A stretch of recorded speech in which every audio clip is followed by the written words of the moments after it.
Saudações, queridos e queridas! Está no ar mais um número especial Lendas Japonesas, com um prato cheíssimo, super bacana de um popstar aí do futebol japonês. Bom, antes de eu apresentar quem é o protagonista dessa edição, como sempre vocês estão com Elias Falas, o Barbudinha Liguinha apresentação, comentários dele, o mito, Mr. Thiago Henrique Cruz. Tudo bem com você, Thiagão? Mais uma jornadinha aí. Já conto pra vocês, galera, quem é a estrela da noite. Ou do dia, ou da tarde, de onde você vai ouvir. Saudações, Elias. Bom dia, boa tarde, boa noite. A galera já deve saber pelo título do vídeo e pelo encarte, né? Não tem muito como a gente fazer muito mistério, né? Mas a gente volta a fazer esse quadro que faz tempo que a gente não faz, né? Que são as lendas do futebol japonês. E é um quadro que pra mim eu adoro, né? Porque eu sou sempre olheiro, né? Fico apenas ouvindo e prestando atenção no que está falando, dou apenas pitacos. E o trabalho é todo seu, claro, eu tenho que editar, mas pelo menos é um podcast que eu mais aprendo do que posso passar informação. Então digamos que eu sou basicamente o ouvinte com você aqui. É um olheiro e orelha, né? Como você Exatamente. E você acredita, eu tô com a configuração antiga do programa na cabeça. A gente não deixava nada, deixava no mistério, né? Agora com YouTube da vida tem tudo, né? Então, enfim, galera, como vocês já sabem, né? É a lenda, o maior artilheiro de todos os tempos do Japão, Kunishige Kamamoto, o primeiro rei do Japão, Mr. Thiago Henrique Cruz. Um programa interessantíssimo hoje, galera. Espero que vocês gostem.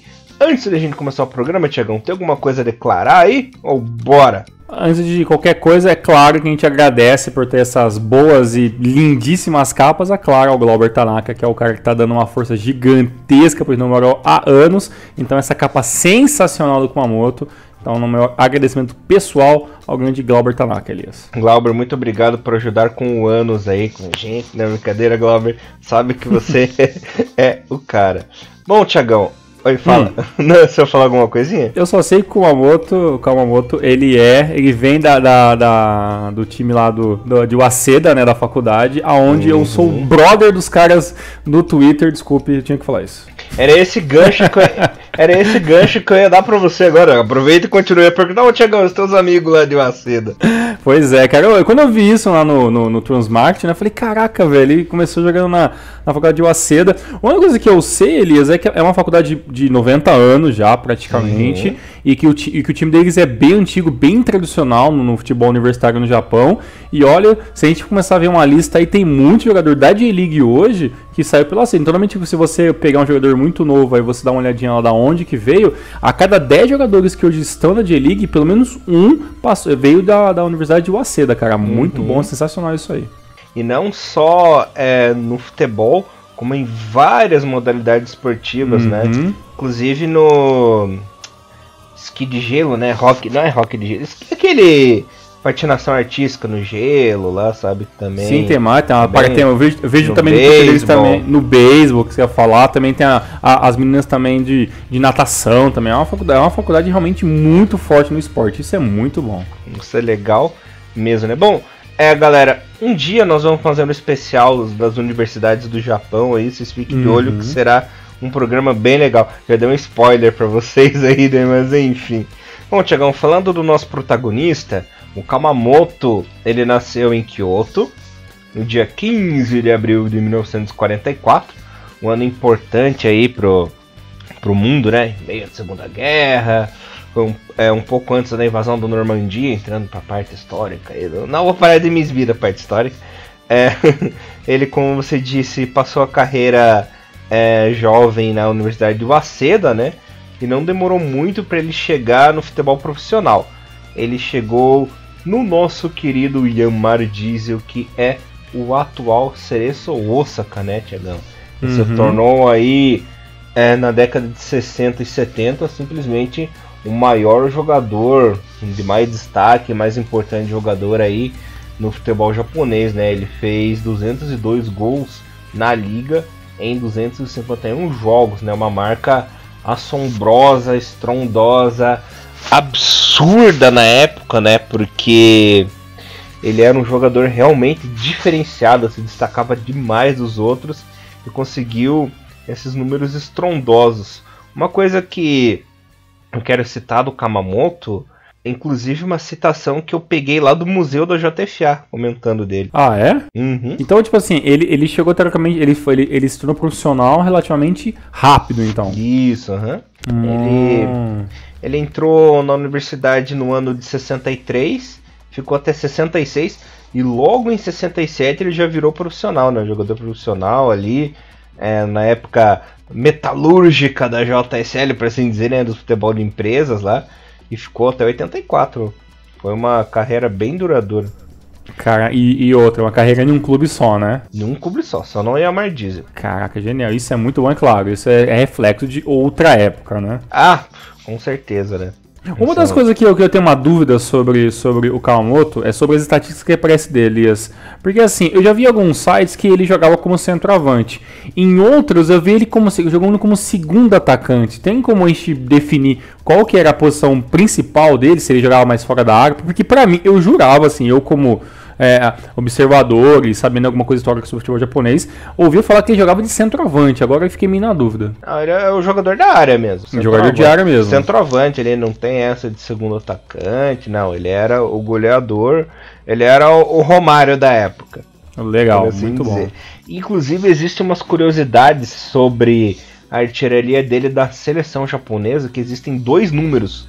Não sei se você sabe disso, Thiagão. 2 números? Exato. Não sabia. A estatística geral e a oficial. A geral é a seguinte, galera. Na seleção japonesa ele tem 80 gols e 84 jogos. Contando, a diferença, contando os amistosos que não são data FIFA, né? Que não são amistosos oficiais. Amistosos com clube, com parente jogando com time, não é brincadeira. São amistosos com clube, né? Que naquela época, nos anos 70, as seleções enfrentavam muitos times, né? Então, o Japão enfrentou o Bayern de Munique, Mönchengladbach, enfrentou Arsenal, vários times assim. E com isso, ele tem esses números de 80 gols e 74 jogos. A oficial da FIFA, em datas FIFA, contando amistosos, eliminatório Copa do Mundo, pré-olímpico, Olimpíadas, são 76 jogos e 75 gols. Mesmo assim, ele está muito acima do, por exemplo, o Kazu, que é o segundo artilheiro, que tem 55 gols, né? Então, são aí 5 gols a menos, contando a regra da FIFA, né, Thiago? E o terceiro colocado, se salvo me engano, é o Okazaki na casa dos 50 gols, se eu não me engano, né? O Okazaki tá na terceira colocação. Eu preciso confirmar pra você o número exato do gols do Okazaki, que eu não lembro de cabeça. Eu lembro que ele tava... Se ele não chegou nos 50, ele já tava perto dos 50, né? E pra você ver que a gente tem que... Por que eu puxei essa parada do Okazaki? 50 zerado. 50 zerado, né? Eu lembrava que era um número mais ou menos parecido. Que assim, o Okazaki é um jogador que, claro, fez tem uma história muito bonita na seleção japonesa, tem jogos muito importantes e tudo mais. Tem a gol que classificou o Japão para a Copa 2010, que foi o gol dele e tudo mais. Mas o Okazaki já não tem na seleção já faz um tempo já, né? Que não joga na seleção principal como titular, né? E é o nosso, digamos que a nossa referência do ataque na seleção japonesa. E o Kawamoto e o Kazu são artilheiros, eles já pararam de jogar já faz muito tempo, né? Então você vê que são números que dificilmente alguém vai bater tão fácil, né? Difícil, hein? Tem que ralar muito, tem que chegar... Tem que comer muito... No Japão não come feijão e arroz, né? Tem que comer muito Gohan com... Sei lá... Tonkatsu pra chegar lá, né? Pois não é fácil mesmo. Pela numeração aqui, pela seleção, independentemente se for 75 ou 80 gols, realmente é um número de muita expressão. E sempre que me falam sobre o Kawamoto, me vem muito aquelas histórias sobre as seleções olímpicas, né? Do disputo, bronze no México, né? E tudo mais, né? Bom, Thiago, continuando um pouco da história aí do Kamamoto, já chego nesse patamar olímpico que eu quero comentar para os nossos queridos ouvintes. Ele é o 4º maior goleador em seleções no mundo, né? Aí tá na 4ª colocação com as estatísticas. E desses gols, ele fez 7 nas Olimpíadas de 68, sendo o herói da porra toda, né? Quem conseguiu medalha de bronze ali. Inclusive, nessa Olimpíada de 68 houve o primeiro embate entre Brasil e Japão. E o Japão empatou, né? O jogo terminou em 1-1 ali. Então o pessoal ficou bem feliz com a estatística. Inclusive, o grupo do Japão nas Olimpíadas era Espanha, Japão, Brasil e Nigéria. E o Japão classificou e o Brasil rodou, né? Caramba. Então, você vê como o Kamamoto... Ele não fez gol contra o Brasil. Mas quem fez o gol, se eu não me engano, foi o Watanabe, um meio campista na época. Mas ele teve uma participação importantíssima, né? Marcando esses 7 gols. O Japão conseguiu ali a medalha de bronze, né? Nas quartas de final chegou a derrotar a França por 3-1. Vou passar todos os resultados das Olimpíadas para quem não sabe. O Japão estreou contra a Nigéria e venceu por 3-1. Empatou com o Brasil em 1-1. E depois contra a Espanha ficou no 0-0. Na quarta de final derrotou por 3-1 a seleção da França. Na semifinal, infelizmente, perdeu para a Hungria por 5-0. E derrotou os donos da casa, né? Os mexicanos, por 2-0. Ali na disputa do bronze. E foi coroado no pódio. Lembrando que nesse jogo contra o México, o Kamamoto chegou a anotar 2 gols. Né? Dos 2-0 ele fez os 2 gols. E foi ovacionado. O pessoal ficou muito feliz com ele. Uma coisa que ele se redimiu. Porque lembrando que teve as Olimpíadas no Japão em 64, né? O Japão até conseguiu a classificação para a segunda fase. Passou em segundo lugar, onde tinha um grupo Gana, Japão, Argentina e Itália, né? Só que a Itália acabou desistindo na época. Não sei o que aconteceu com a Itália, mas eles acabaram desistindo, né? Só que nas quartas de final, o Japão logo de cara foi derrotado pela Tchecoslováquia, perdeu por 4-0. Mas o pessoal japonês ele conseguiu se redimir. E lembrando que ele já havia feito gol em 64 e depois em 68 foi o artilheiro. Foi um cara muito importante aí nessa história olímpica do Japão. O primeiro grande triunfo japonês no futebol mundial. Caramba, e pra você ver, a questão das Olimpíadas, né, se a gente for pensar dos anos 60, dos anos 70, dos anos 80, era uma competição onde as seleções realmente jogavam a sério mesmo, né, então era o time principal, tudo, né. Exato, né, então tipo, eu tava até dando uma olhadinha aqui. É claro que dificilmente a gente consegue achar o acervo de todas as seleções, todos os jogadores que lá estavam, mas pelo menos a seleção brasileira de futebol, pelo que eu tô vendo aqui, tinha alguns jogadores que realmente fizeram parte daquelas décadas de ouro da seleção brasileira, obviamente, e a maioria de jogadores até disputaram a Copa do Mundo, que depois o Brasil ser campeão em 70 e tudo mais, né, que todo mundo conhece a história, né? Então, se as Olimpíadas hoje já é meio difícil pensar em ganhar, né? Porque realmente não é fácil. Imagina isso numa época onde todo mundo jogava Olimpíadas muito a sério, né? E esse 1-1 em 68 foi considerado um absurdo, um fracasso, uma humilhação pro Brasil, né? Para os brasileiros empatar com o Japão em 1-1. Como assim? Uma seleção que nem tem futebol profissional, né? Conseguir empatar, até eles acharam um absurdo, né? Enfim, depois desse sucesso nas Olimpíadas, o Japão parecia ser muito promissor, parecia que estava perto da classificação para jogar a Copa do Mundo em 70, no México inclusive, né, Tiagão? Só que houve o primeiro revés, né? Uma coisa muito inesperada com o Kamamoto. Em 69, ele contraiu uma hepatite. Caramba. Bem severa, ele ficou de cama, ele ficou bem doente mesmo, né? Ficou afastado durante muito tempo. E isso acabou enterrando as esperanças do japonês, né? E do treinador na época, que é o famoso, né? O saudoso Kramer. Inclusive teremos um renomador do Kramer, galera. Fiquem de olho aí. E com isso, a JFA sentiu o golpe, não conseguiu repetir o sucesso olímpico, né? Nas 2 últimas edições.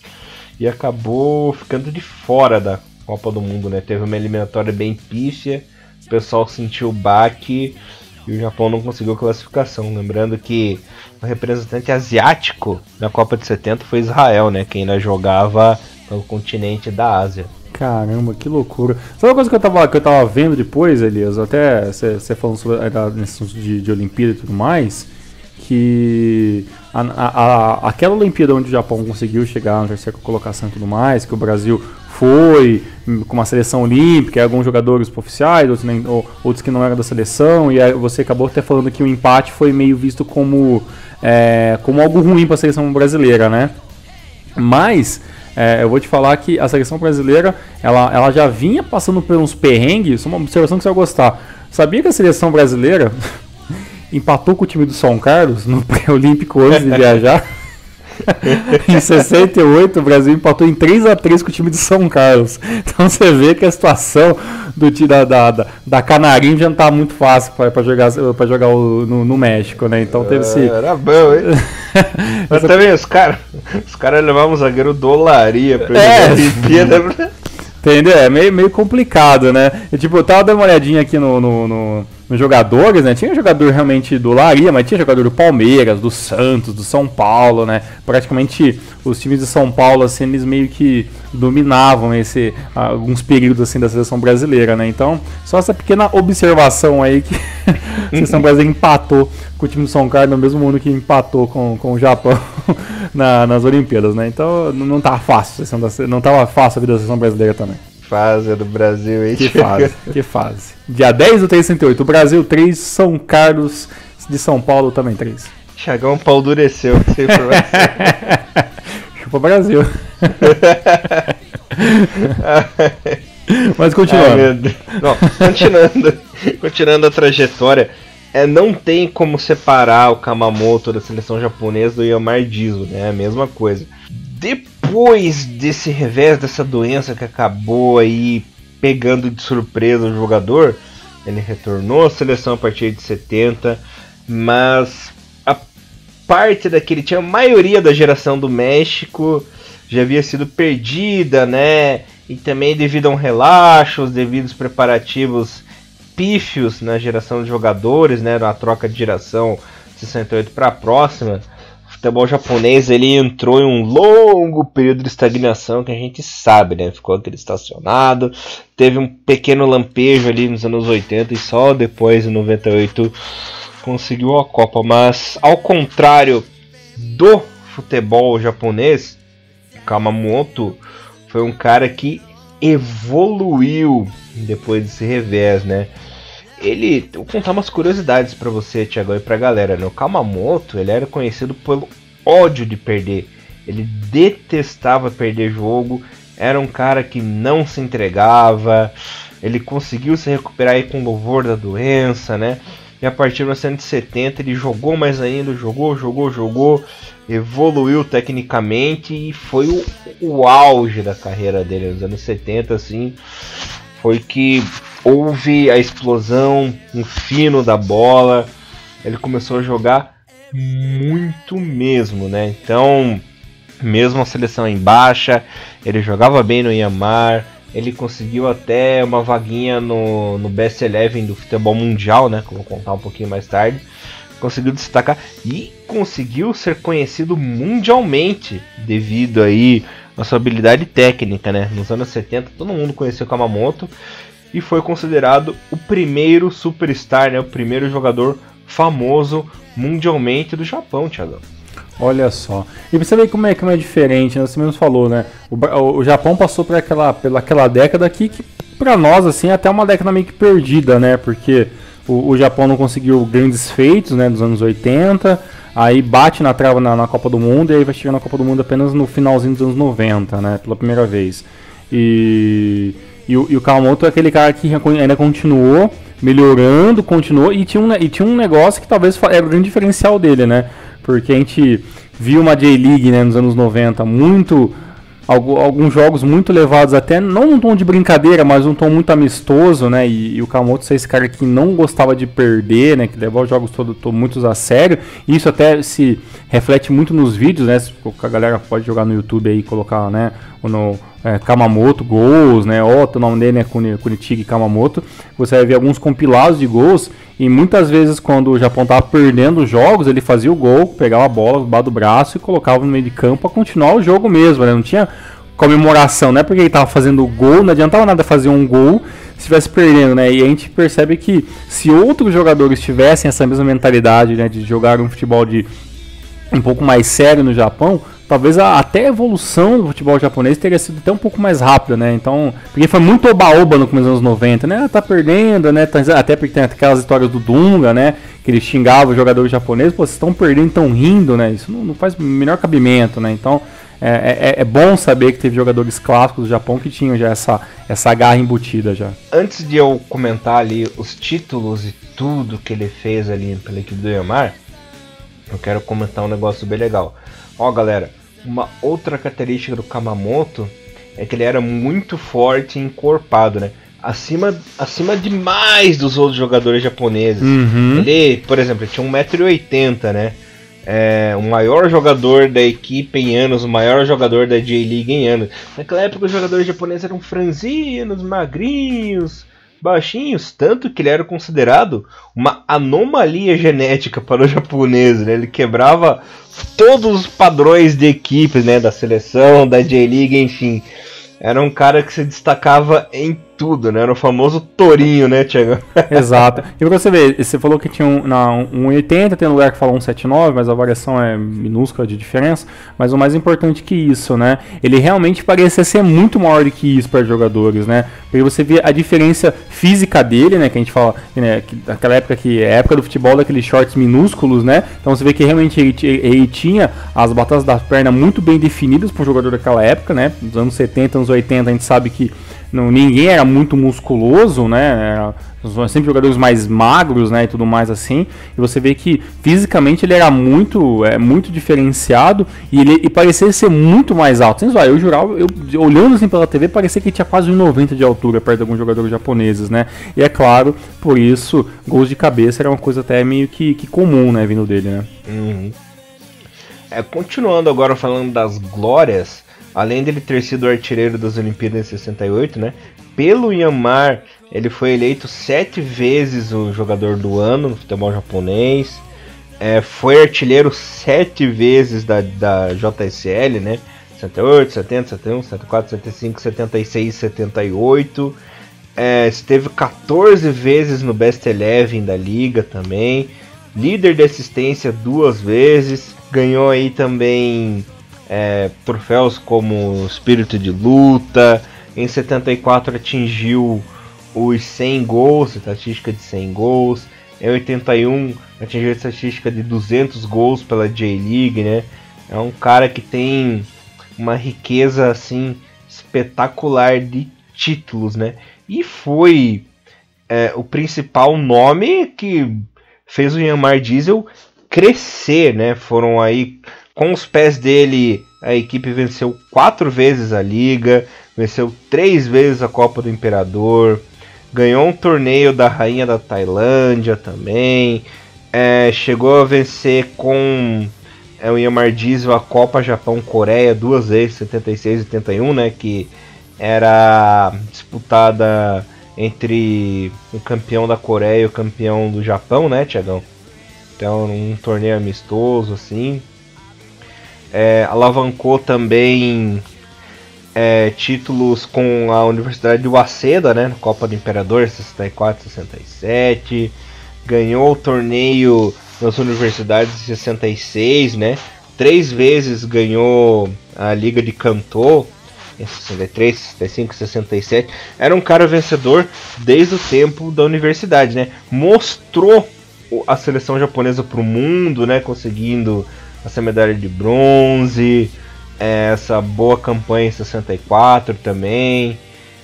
A única coisa que faltou é que na época ele não conseguiu vencer os Jogos Asiáticos, não conseguiu vencer a Copa da Ásia também, né, Thiagão? Então faltaram aí alguns títulos continentais com a seleção. Convenhamos, não era lá grandes coisas, né? Era ele mesmo que realmente se destacava. Exato, né? Como a gente falou, né? Teve algum período ali muito complicado da seleção, realmente uma estagnação na evolução do futebol japonês. Acontece em qualquer seleção do mundo, né? Então, assim, ele ganhou os títulos, né? Mas ainda acabou ficando, aparentemente, para um cara que era muito competitivo, ficou esse gosto, né? De não conseguir, talvez, algo a mais, né? Talvez uma medalha de ouro em uma outra competição, uma coisa assim. Mas, olha, vendo com os olhos claros, né? De hoje, né? 2019 e tudo mais, pra gente, obviamente, não deixa nada a desejar, né, tudo que ele fez, né, até pensando como eram as coisas naquele tempo e tudo que ele acabou conseguindo, né? Então, acho que se tivesse conseguido uma coisa a mais, legal, seria muito bom. Mas assim, não dá pra ver, tipo, foi um fracasso em algum momento, porque não conseguiu nada além da medalha de bronze no México, né? Se não fosse ele, talvez nem a medalha de bronze teria conseguido, né? Então, já foi assim um baita salto e claro, né, toda evolução tem os revés, né? Não tem como, né, e pensar também que por causa do Kawamoto a seleção venceria todos os jogos e né? Sozinho não tinha como resolver, né? Essa é a grande verdade, né? Não, sozinho não tinha como mesmo, né? Ele se esforçou muito. Até uma curiosidade que nessa seleção de 68 aí, ele chegou a jogar ao lado do Saburo Kawabuchi, né? Que foi aí presidente da JTF. Inclusive na época que o Kawabuchi foi presidente, o Kamamoto era vice, né? Lá na JTF, na época foi bem legal. Não, só falei uma curiosidade bobinha assim, porque veio na minha cabeça isso. E ele ficou muito tempo como vice, né? Ficou tipo, até na metade dos anos 2000 ele era vice, ainda mais, né? Pois então, ele foi vice-presidente da JTF entre 98 e 2008, né? Ficou 10 anos. Pô, isso é muito tempo, né? Então, é um cara que ficou por dentro de tudo mais, né? Se não me engano, em 2005, 2006 também ele acabou entrando pro Hall da Fama também da seleção japonesa, né? Então acho que é bem... assim, mais do que justo, né? Por tudo que ele fez pra seleção, tanto fora de campo como dentro, né? Tava lembrando também que o goleiro aí nas Olimpíadas foi o Kenzo Yokoyama, né? Que foi treinador aí da seleção japonesa no fim dos anos 80, começo dos anos 90. Inclusive foi o primeiro treinador do Japão na Copa da Ásia, né? Da primeira Copa da Ásia que o Japão disputou, em 88. Ele era o goleiro da seleção nas Olimpíadas de 68. Caraca, isso eu não sabia não. Aí eu tenho minhas cartas nas mangas, né? Muito bom. E Elias, fala uma coisa pra mim, cara. Você até mandou mais cedo, coisa que eu desconhecia. Qual que é essa história do Kawamoto com o Pelé, cara? Ele fez amizade com o Pelé em 76, quando a equipe do Cosmos fez uma excursão lá no Japão. Ah, tá. Que é aqueles jogos que aparece já colorido, né? Colorido em aspas, né? Que tem que tá o time do... Ah, tá. Então é daí, então, essas imagens. Aí o Pelé curtiu, fez amizade com o Kamamoto. Ele que era a estrela do Japão, o Pelé estrela mundial, aquelas coisas. Aquela amizade de boleiro, né? Legal, pô, bacana. E falaram que o Kamamoto era um cara, apesar de ele ter essa gana por vitória, ele era um cara super simpático, super amizade, assim, né, Tiagão? E o Pelé acabou se encantando por ele. Inclusive no jogo de aposentadoria do Kamamoto no Yamai, em 84, né? O Pelé jogou ao lado do Kamamoto a despedida, né? Foi bem legal. O Pelé aceitou de todo o coração o convite do Kamamoto, jogaram juntos. Muito legal. Foi bem bacana. Não tem vídeo completo, infelizmente não achei isso. Talvez depois eu peço ajuda por Bom Tempo, pro Elias, para tentar achar esses títulos em japonês. Mas eu achei algum compilado de gols do Kawamoto. E tem pelo menos uns 3, 4 minutos deste jogo, que até tanto o Pelé também jogou com a camisa do Yamar e tudo mais. E eu vou deixar linkado nos links desse podcast. Eu vou acabar deixando como primeiro comentário para vocês estarem dando uma olhadinha, que é bem legal, cara. E o mais diferente, assim, né, é ver que Calão fez gol nessa partida e tudo mais, mas ver como era diferente os uniformes, né? A gente tá acostumado com os uniformes da J-League, né? Alguns espalhafatosos, diferentões, e você vê lá aquela camisa do Yamar toda em vermelho, né? Um uniforme simplício de tudo em vermelho, tal, com os detalhezinhos nos ombros apenas em branco, assim. Então, outros tempos e, claro, imagens históricas. E também nesse mesmo vídeo tem bastante gols do Kawamoto em preto e branco e tudo mais. Então é bem legal de se ver essa parte da história do futebol japonês. O problema de você conseguir esses materiais dos anos 70 é que a TV ainda estava engatinhando, estava sendo difundida, né? O futebol era muito mais popular no rádio ainda do que na televisão. Foi mais para metade dos anos 70 que o futebol começou a se popularizar mais na telinha, né? Na televisão. Então, se o futebol brasileiro já é difícil de você conseguir um acervo bom de imagens, imagina o japonês, né? Então é bem complicado mesmo, mas a gente pode tentar. Exato. Alguma coisinha, né? Pois é, infelizmente muitas coisas acabam ficando, né, para trás, apenas nas conversas e nos textos, né? Mas assim, aquilo que a gente puder achar, a gente acaba disponibilizando. Mas assim, não é nada também que vocês não possam dar uma pesquisadinha. Tem muito site em japonês que fala sobre o Kawamoto, aí vocês podem optar por alguém que mande um pouco de japonês, ou tentar achar algum material em inglês, ou até um Google Tradutor, que vai ficar meio maluco o texto, mas você consegue dar uma boa peneirada e tudo mais, e é interessante. E Elias, depois de aposentadoria, o que o grande Kawamoto fez? Antes de eu falar da aposentadoria e comentar sobre os finais, eu quero pegar uma citação que eu peguei lá do museu da JFA. Olha só, isso é bom, hein? Para contar para os ouvintes, né? Ó, uma citação pega do museu, galera, ó, falando sobre o Kawamoto em especial. Inclusive tem até palavras dele aí nesse textinho.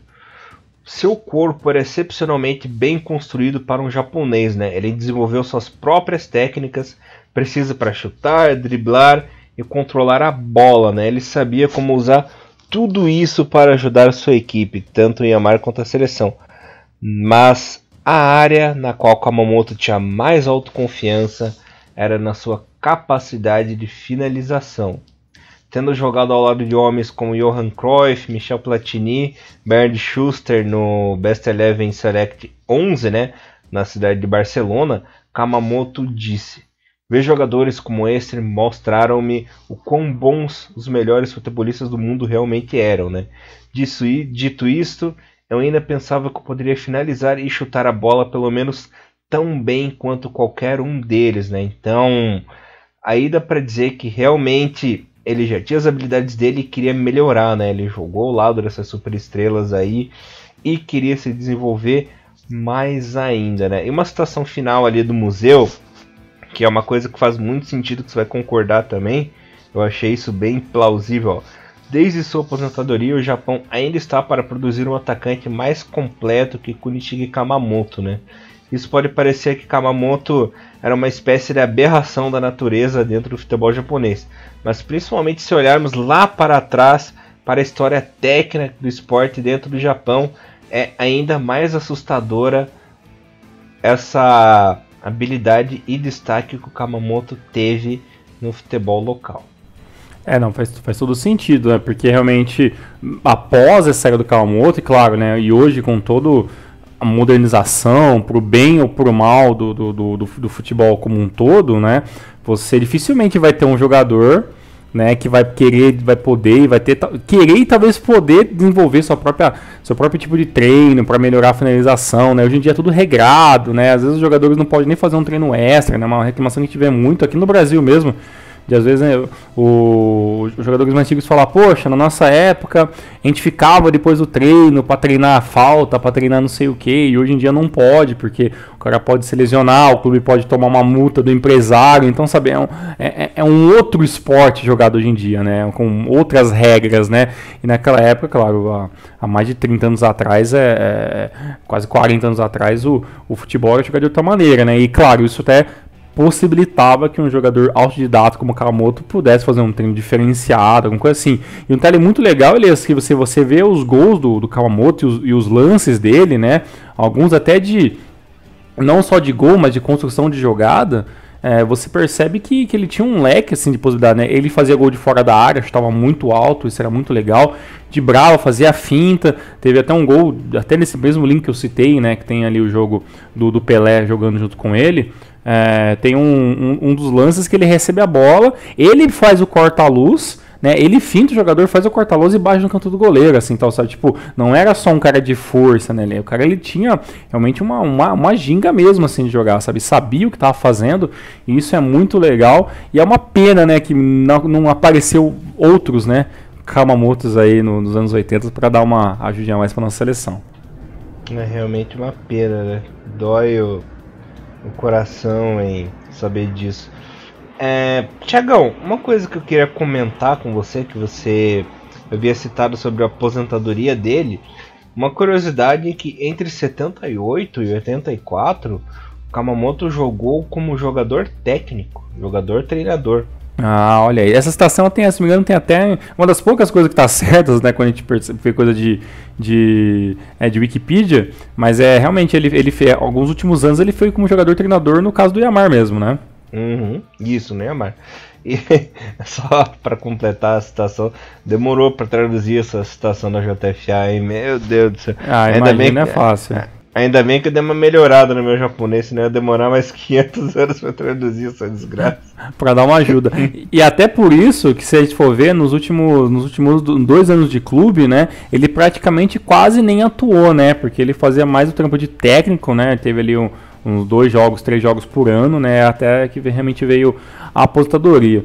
E deixa eu falar para você, Elias, na sua opinião, é claro, né, os números não mentem, né, mas você acha que o Kawamoto ele não deu tão certo assim como um treinador porque talvez faltou possibilidade? Porque depois eu lembro que ele passou um tempo no Gamba, depois ele deu uma sumida, né? Depois apareceu no Fujieda, mas também, assim, deu certo, mas não deu, há controvérsias, né? Os números não ajudam muito. Como é que é esse negócio aí?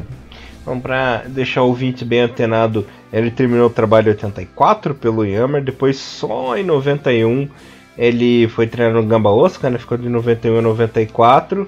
E só em 2009 ele assumiu o Fujieda, até porque entre 98 e 2008 ele estava como cartola da JFA, né, Thiagão? Então não tinha como treinar uma equipe.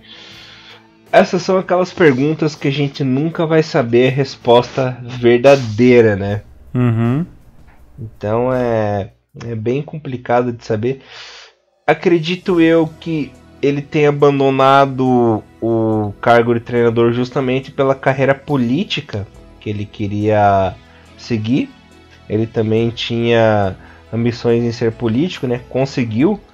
Se eu não me engano, em 95 ele foi eleito membro da Câmara de Conselheiros, né? No Japão. Uhum. Parte bem política mesmo, né? Do negócio, uhum. Né? Entre 95 e 2001 ele atuou como político mesmo, né? Em terras japonesas. Depois assumiu ali, ficou de vez na JFA, né? Como vice-presidente e tal. Talvez ele tenha visto que o meio do futebol para treinador não era tão romântico, tão fácil, entre aspas, né? Como é o do jogador, né? Talvez essa seja aí uma explicação plausível que eu posso falar para vocês, para os ouvintes, né?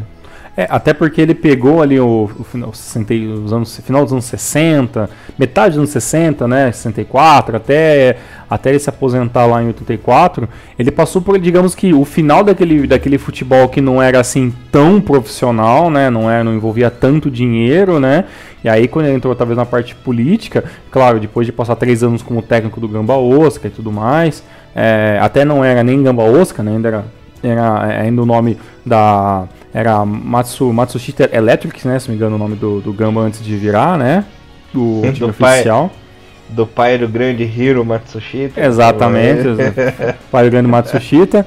E talvez quando você começa a trabalhar na parte mais política, talvez é mais difícil você ver o futebol com essa paixão, né? E eu vou até te falar que é até bom que ele entrou nessa parte política, porque pelo menos ele era um cara que sabia o que estava fazendo lá dentro disso, né? Então ele foi vice-presidente da JFA, trabalhou na parte burocrática de tudo, mas, claro, né? Sendo um cara que já teve em campo, um cara que já foi jogador, então assim, muitas coisas que, como ele frisou, né? Talvez a gente nunca saiba os detalhes, né? Talvez apenas de uma entrevista, talvez alguma coisa em japonês, né? Que a gente pode encontrar, ou quem sabe um dia ele falar sobre isso abertamente e a página da seleção fazer um post em inglês para todo mundo saber. Mas eu tenho certeza absoluta que com tudo aquilo que ele conheceu e viveu de futebol, com certeza alguma coisa positiva ele conseguiu fazer a evolução da JFA, né? Que a gente sabe que a JFA saiu desde uma organização muito fechada, né? Que não tinha muita conversa com algumas equipes de fora. Para marcar amistoso nos anos 60 e 70 era meio estranho, né? Que nem você falou, tem jogos que não eram oficiais e não entram em recordes e tudo mais, por uma organização hoje que sabe muito bem como fazer a parte burocrática, sabe muito bem como marcar os melhores amistosos para beneficiar a seleção japonesa. Então, sabe assim, saiu de um negócio muito amador para um negócio muito profissional, né? Então, com certeza ele tem pro bem ou pro mal, né? A gente não sabe exatamente os pormenores, mas com certeza ele ajudou nesse processo de profissionalização do futebol japonês, né? Uhum. E não só isso, como também, poxa, ele foi vice-presidente da Era de Ouro do futebol japonês, né? Então, fora ali o sucesso em campo, ele teve sucesso no extra-campo, no fora de campo também. Então, realmente aí foi o cara, né? Muitos rivalizam entre Kazuo e Kamamoto como o rei do futebol japonês, né? É porque foram épocas diferentes, jogaram de formas diferentes, né? O Kazuo jogou fora, jogou no Brasil, jogou na Europa, né? Teve um sucesso mundial, entre aspas, maior que o do Kamamoto, muito pela própria evolução que o Kamamoto teve no futebol japonês. Então, como que eu posso te explicar? Dá para comparar, digamos em Fórmula 1, né? Dá para comparar o Kamamoto e o Kazuo com o Emerson e o Senna, por exemplo. Sim, são períodos diferentes, né? Então, quando um tava no auge, as coisas eram muito. As coisas funcionavam de um jeito, quando o outro tava no auge, as coisas eram de outro jeito, né? Não tem. Comparar é até meio que injusto, né? Porque a gente não sabe se, por exemplo, se o Kazuo ficasse jogando apenas no Japão, se ele ia evoluir como ele evoluiu, e também a gente não sabe se o Kamamoto jogando em outro lugar do mundo, se ele conseguiria ter o mesmo destaque, né? Então, assim, são momentos diferentes, né? E cada um evoluiu naquilo que teve, né? Então, acho que vale, claro, a discussão, acho que a discussão é válida para tudo, mas assim, ponderando, né, a gente coloca que não importa muito, né, o que é importante é que os dois deram certo, que são dois bons exemplos, né, de jogadores que jogou dentro do Japão e fez muita história, jogador que jogou fora do Japão e também conseguiu fazer uma boa história também, né. Sim, senhor Mr. Thiago Cruz. Muito bom, cara. Sensacional, hein? Gostei. Como eu falei, realmente muita coisa não sabia, a grande parte não sabia, e espero que isso tenha, pelo menos, dando aquela fagulhinha ali pro nossos ouvintes estarem indo atrás sobre mais histórias esse sim, né, lenda do futebol japonês com as letras maiúsculas, né, o grandíssimo que ainda está vivo aos seus 75 anos, muito bem visto, muito bem conservado, né, o senhor aí Kunichiro Kamamoto. Isso aí, falei que você ia se surpreender, né, galera, eu tava falando em off, Thiagão, você vai se surpreender com o programa, peguei umas informações aí bem legais e espero que vocês tenham gostado e se surpreendido mais ainda, né? Que eu fiz esse programa aí, peguei as informações, coletei tudo bonitinho com muito carinho para vocês, lindos e lindas do meu coração do Hidomaru. Oh, que coisa fofa, Thiagão. Certinho, muito obrigado, Elias. Galera, espero que vocês tenham gostado. Qualquer informação essa, qualquer coisa que vocês acharam que a gente acabou deixando escapar, deixa nos comentários, manda pra gente, que depois a gente faz uma erratinha aí pra complementar a história desse grande jogador. Muito obrigado, Elias. Até semana que vem. Completando uma erratinha, o Kawabuchi jogou na seleção principal com o Kamamoto, não jogou nas Olimpíadas de 68. Olha só. Tá fechado, muito bom. Uhum. É isso aí, galera. Voltamos mais da semana que vem com J-League e muitas coisas legais. Fiquem de olho. Esse foi o especial do Kamamoto e Hidomaru, levando o melhor futebol japonês pra vocês, galera. Até semana que vem. Valeu! Valeu, fiquem com Deus. Tchau. Sayonara.